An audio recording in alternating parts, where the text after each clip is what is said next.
বাংলাদেশের নির্বাচন মানেই প্রশ্নবিদ্ধ। সেই প্রশ্নবিদ্ধ নির্বাচন নিয়ে এবার মুখ খুলল মির্জা আব্বাস।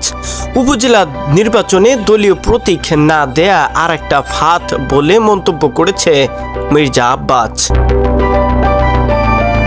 বর্তমান সরকারের উদ্দেশ্যে তিনি বলেন, ফাঁদ পেতেছিলেন বিএনপিকে নির্বাচনে নেবেন, কিন্তু বিএনপি নির্বাচন প্রত্যাখ্যান করেছে। যে নির্বাচনে জনগণ ভোট দিতে পারে না, সেই নির্বাচনের প্রয়োজন বাংলাদেশে নেই। শনিবার 4 মে দুপুরে রাজধানীর জাতীয় প্রেস ক্লাবের সামনে সড়কে আয়োজিত এক মানববন্ধন কর্মসূচিতে অংশ নিয়ে মির্জা আব্বাস এসব কথা বলেন। বিএনপির চেয়ারপারসন খালেদা জিয়া, ভারপ্রাপ্ত চেয়ারম্যান তারেক রহমান ও জাতীয় নির্বাহী কমিটির সদস্য হাবিবুর রশিদের মুক্তির দাবিতে এই কর্মসূচি আয়োজন করে হাবিবুর রশিদ মুক্তি পরিষদ।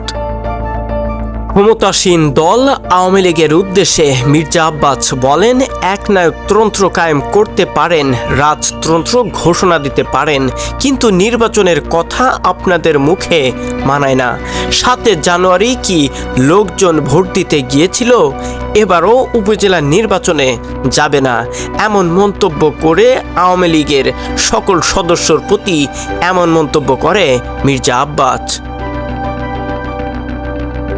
এবার উপজেলা নির্বাচনে নিজেরাই নিজেদের প্রার্থীদের দাঁড়াতে দিচ্ছে না, এমন কয়েকটি ঘটনার উল্লেখ করে মির্জা আব্বাস বলেন, বিএনপি দাঁড়ালে কি অবস্থা হতো? আমাদের সিদ্ধান্ত সঠিক আছে, সঠিক থাকবে। বর্তমানে স্বৈরশাসন চলছে অভিযোগ করে মির্জা আব্বাস বলেন, জনরোষের মুখে একদিন না একদিন এ সরকারের পতন ঘটবেই, এটা কেউ ঠেকিয়ে রাখতে পারবে না।